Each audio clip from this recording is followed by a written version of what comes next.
From WFRV TV, Local 5, serving Northeast Wisconsin, including Green Bay, Fox Cities, and the Lakeshore. This is Newsmaker Sunday.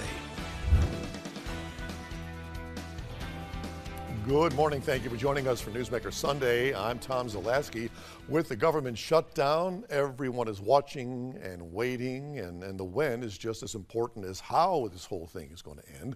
Recently on this program, we had as our guest 8th District Republican Congressman Tony Weed. Today we hear from the other side of the aisle, and joining us this morning, someone who ran against Tony Weed in last year's election, Dr. Kristin Lyerly, and Emily Tseffos of the Outagamie County Democratic Party, who also ran for office. Both of you, welcome back. You have been guests on our show before. It's nice to see you again.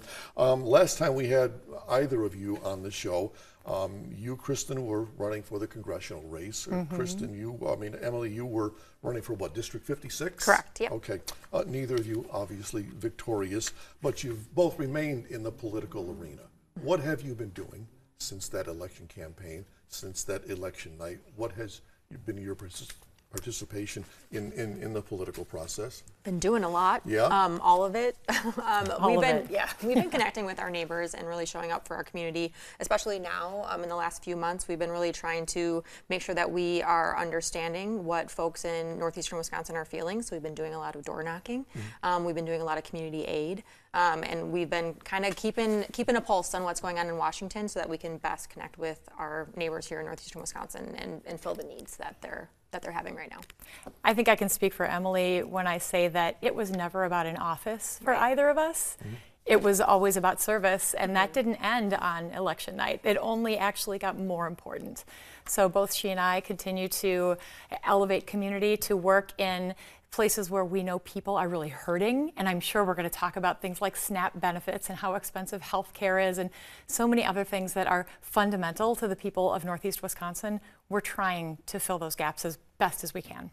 So with all of your other political activities, Doctor, you're still doctor. I'm still doctor. Yeah.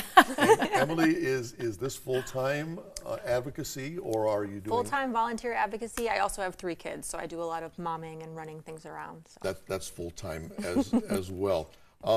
Before we go any further, a little housekeeping note here that I want to tell our viewers. We are taping this program, folks, on Monday, November 3rd, and the program is airing right now on Sunday, the following Sunday, and we are in a state of flux right now, and so many things could change after this interview is completed, so please just keep that in mind.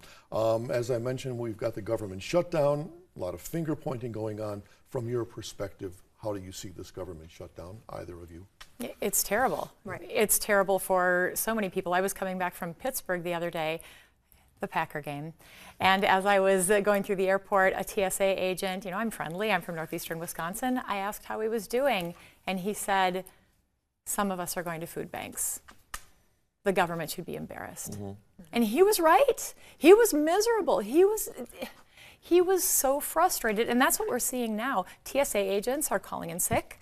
People all over the country are not getting paid for the work that they're doing. Even our military is struggling to get by.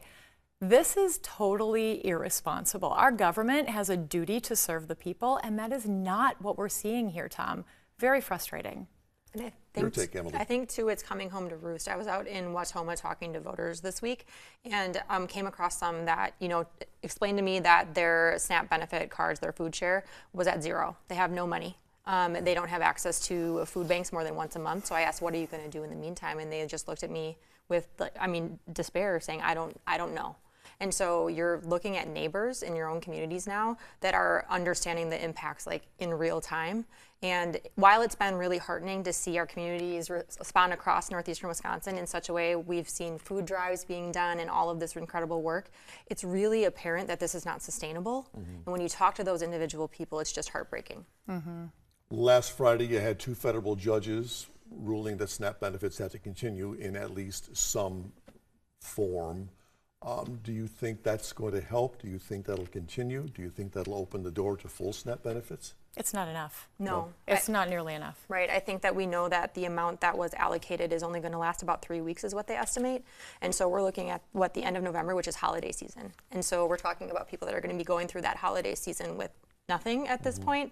And it's, again, it is just irresponsible for our government to be playing with the American people as political pawns right now. It's really, really it's a sad day for this country. We're talking 1 in 8 people in this country receive SNAP benefits. My family was on SNAP when I was a kid. I don't know that I would be here today if we didn't get that hand up from our government. And not only is it 1 in 8 people in this country, half of those people are children. We're talking about elderly folks, people living with disabilities, incredibly vulnerable folks who are now going without food. We are back with much more right after this, so please stay right there.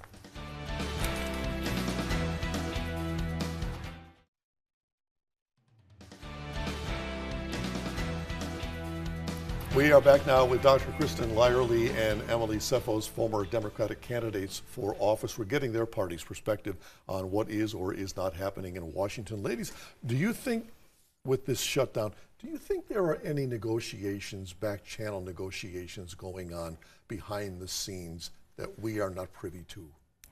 We're not hearing about any. We know the Democrats are in Washington, D.C., eager to have these conversations. But what we are hearing is that negotiations are not happening and that there's not a desire to have any conversations, that Republicans want the Democrats to come back and just pass the continuing resolution, and then they'll talk about health care. But I don't know about you, Tom. I think that these two parties do not trust each other, and I think it's foolish to think that Democrats would allow this to pass and then do the negotiating later. Don't you think? Best case scenario, do you think cooler heads will prevail ultimately? I would hope so for the American people, right? Like, we're on the receiving end of all that is going on or not going on in Washington. Unfortunately, like Dr. Lyerly said, there is no trust, and that has been a long time coming. And I don't anticipate that we're going to see much movement at this point. All right, this is the week that people are starting to sign up for the Affordable Care Act, and they're finding out what their premiums are going to be. What do you see happening, and you especially as a doctor? I'm incredibly concerned. Actually, I got a message last night from someone I don't even know on Facebook, reached out and said they got their premium renewal. They will not be able to afford health care. They have type 2 diabetes and a very serious mental health condition. And they said, I'm just going to have to go without until this fixes itself. Well, you can't do that. If you have diabetes, you need insulin. If you don't get your insulin, then you could have a heart attack. There are long-term consequences here. But I think there are so many people right now who are facing exactly these circumstances, and it's not just the Affordable Care Act. Premiums in general for all of us are expected to go up by 18%. And what about the federal employees who are not getting paid? Is there any hope, any light at the end of the tunnel for them, or are they just stuck until this whole thing gets ironed out? I feel like we hope that there will be that back pay that will come in short order, especially with the holidays, because that's who I'm thinking about. I mean, I'm a mom, and so I'm thinking about all those families and all those kiddos and what that's going to be like for them. The responsible thing, of course, is for the government to back pay the federal workers that are furloughed right now that have been working for 38 days by this point without pay. I don't know that will happen. We're not seeing a lot of responsible behavior right now. Let me touch on a couple of international issues, and we won't spend too much time on these. Democratic perspective on, number one, how the administration has been handling the Middle East situation. It was really nice to see a ceasefire. Yeah. But days later, we saw more bombing. So is the ceasefire actually holding? I don't know. I'm skeptical. I would just echo that statement. For the people of Gaza, I was very excited to see an end to the horrors that they've been experiencing. I think that credit where credit's due in the fact that that was reached, but like Dr. Lyerly said, it has not held. And so the people continue to suffer needlessly. And you just hope that something happens. Troops from ICE coming into some of our cities. There are some mayors, some governors who say, fine, you're welcome. What about those who say, no, you are not needed, we are fine on our own? We've all seen the videos. ICE people in masks in unmarked cars, pulling screaming people out of their cars and taking them into custody. Some of these people are children and women. It's horrifying. In the United States of America, somebody can just come in and literally abduct you. How do you even know that they're ICE? But this is the reality that we're dealing with right now. I think it's really important too to point out that I watched the recent 60 Minutes interview with President Trump, and he said we're not doing enough as far as the tactics are concerned with ICE. And it is horrifying to watch those videos that we're seeing popping up from Portland and Chicago, especially like the suburbs and outskirts of Chicago, that those, again, are parents that are picking up their kids from school. Those are kids that are watching their parents being dragged from cars for no reason. They don't identify themselves. They don't present a warrant. And it is the fact that we are living through this right now, and that people, generally, the majority of them, if we look at the facts, have zero criminal record. Like that is a fact right now. I think it's 71% of the people, and feel free to fact check me on that, but they have no criminal record, and the fact that that is happening to them is abhorrent, and we should all be embarrassed and ashamed and frightened. These are not the worst of the worst. They are our friends and neighbors. Right. We are at loggerheads, as you well know, with this shutdown. We also know that if Mike Johnson were to call back Congress, that opens the door for the vote to swear in the one Arizona Congresswoman. It sure does. How big of a factor do you think that that is playing in Johnson not calling Congress back? Yeah, I think it's huge. You see this is a strategy for them, just to kick the can down the road and wait for something else to change. And then there is this huge tendency to want to send troops to Nigeria to maintain Christianity, or whatever it is, the blitz of the day that is distracting us. I think it's necessary that we have a functional government. I think it's necessary that Mike Johnson call people back. And I think that we need to get to the Epstein files. I mean, let's be honest, people are curious. We've heard Tony Weed say that he called for the Epstein files to be released. There are so many things that the American public is demanding, and we're not getting any of that from Congress right now. And we are back with much more of the Democratic Party stance on all things Washington. More after this.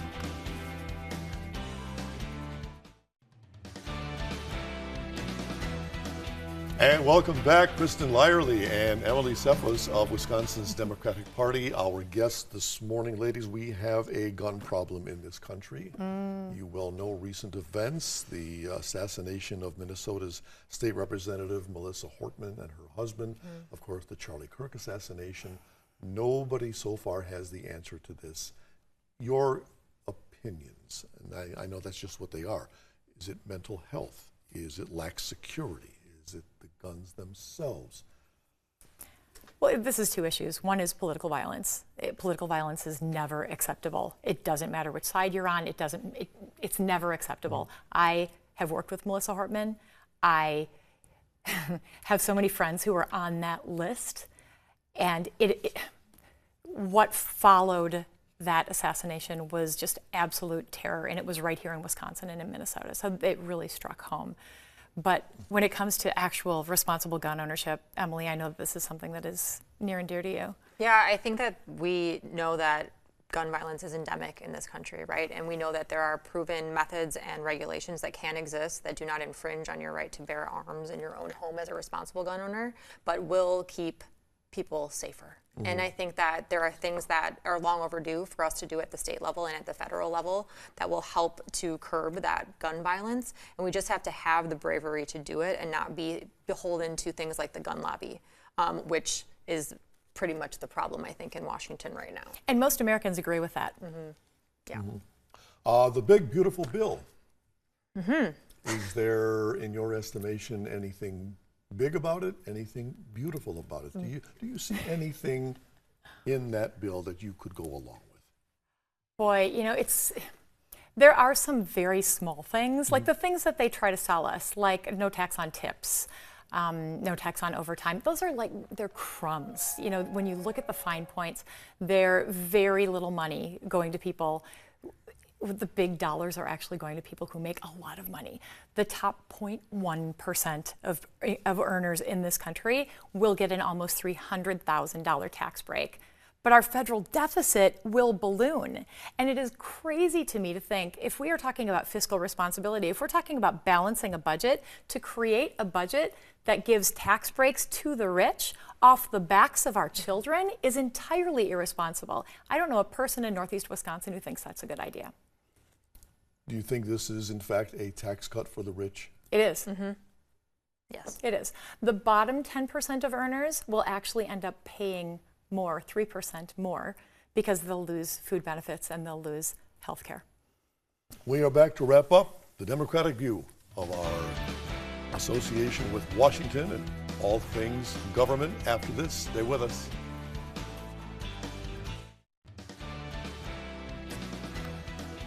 We are talking politics this morning with former Democratic candidates Dr. Kristin Lyerly and Emily Tseffos.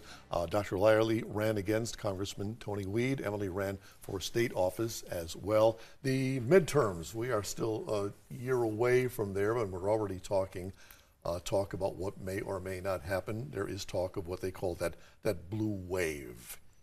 Your guesstimation at this point, what you think may happen, based upon history of what we know when there is a Republican in office or a Democrat in office and what happens during the midterms. Well, that's the historical swing of the pendulum, yes, but I don't think we're living in times that can be predicted by history.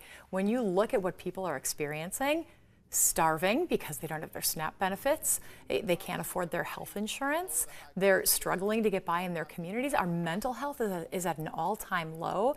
People are really having a hard time getting by right now. They want leaders who actually care about them, who will fight for them. That's why we do the work that we do, because we are actually invested. We care. Right. But that's a year off. Are people going to forget what's happening right now? It's going to take a long time to fix the problems that we're dealing with right now.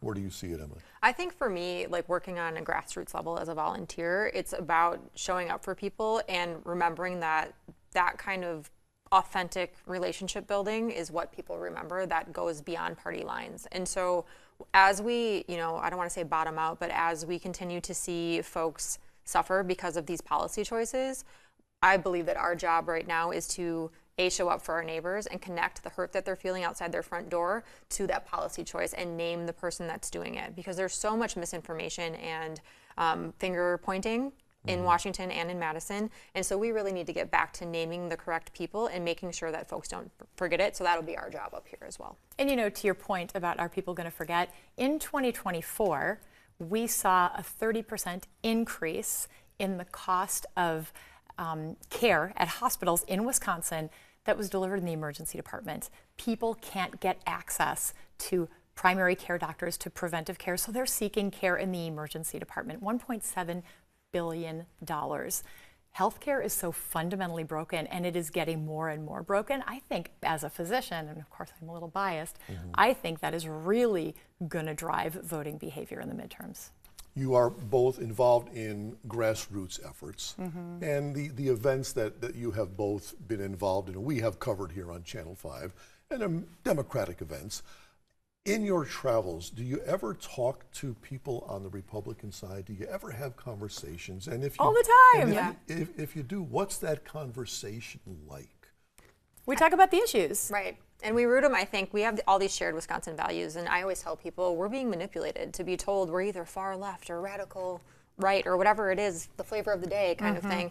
And at the end of it all, we all want to work hard. We want to support our families. We want a fair shake. And those are what those conversations are about. And what we're trying to do right now is connect on those common values and point out like the common ground that we have, and then if the paths diverge, kind of talk through why that exists out of a mutual respect for each other. And those conversations are so meaningful, and it's what we're going to keep doing and in engaging our volunteers in doing as well, and making sure that we get the word out. But I think that it's really paramount and important to remember, especially in these times as fraught as they are with political violence and just inflammatory rhetoric that we're seeing from elected officials and online, that we keep talking to our neighbors. And so that's who we are. Yeah, like that first and foremost is that we are neighbors. We are Wisconsinites, and I think that going to doors and in every opportunity, not being afraid to say, I'm a Democrat and here's what I stand for, and reminding them that it's not meant to be something that is not like human first. Any of these political parties, we're human first, and I think getting back to that is really important for our country and for our state. Yes. Are you finding mutual respect out there? Yeah, for the most part. Or is it an argument? Well, there are some people who are, very here on both sides, but I think most of us actually kind of live in this space. And when you actually start talking about the issues, food, cost of living, health care, cost of rent, all of those things, you find so much more agreement. All of that polarizing stuff is a distraction. We can get past that. If Democrats do regain control of either or both of the houses, what does Washington look like at that point? What does the Trump administration look like at that point? What will happen? Oh, that would be so healthy for us to have. And why so? Because right now everything is in one boat. You know, you'll hear Republicans right now saying the Democrats are blocking reopening the government. It's not true. They control every branch of the government. They could get rid of the filibuster and pass this continuing resolution in a heartbeat. But they don't want to do that. Once we have some balance in government, they'll be forced to negotiate. They'll be forced to have conversations that they're not willing to have right now. And they'll be forced to represent people who are not being represented right now. And I think that's what people really want. Yeah, I think for the most part, we can, across the political spectrum, can agree we're done with the insanity that exists and the manipulation that they're doing at the top to continue to divide us and distract us. And people want us to work together, and they want to find that common ground, and they want to, like, a government that functions, you know, for all the people. And I think that having that happen in the midterms would be really great for everybody. And it's good to have different opinions. Yes. Yeah. To be continued. Yes, Yeah. please. Emily, Kristin, thank you so much. I'm sure we will talk again. Thank you so Tom. much. And if you have a newsmaker in your town who you think we should have on this program, let us know about it. Send us an email to tips@wearegreenbay.com, or you can message us on Facebook. And be sure to join us once again Sunday morning at 7. Until then, have a great day.